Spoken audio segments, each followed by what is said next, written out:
Panaskan 2 sendok makan minyak untuk menumis 10 butir bawang merah, 2 siung bawang putih, 2 cm jahe, 3 batang serai, 1 cm lengkuas, dan 20 gram ebi rendam air panas lalu haluskan sampai harum.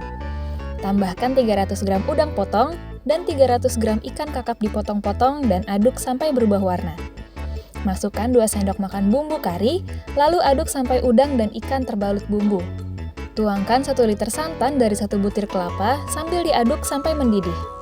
Tambahkan 1 sendok makan garam, setengah sendok teh merica bubuk, setengah sendok makan gula pasir, dan 1 buah asam glugur. Masak di atas api kecil sampai meresap.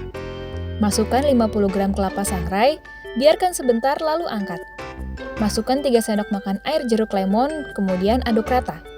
Tata 150 gram spaghetti rebus dalam mangkuk dan beri 1 buah timun iris tipis, 75 gram tauge, 1 buah bawang bombay kupas iris tipis, dan 75 gram kacang panjang iris halus. Siramkan kuah berikut isinya dan sajikan bersama sambal terasi.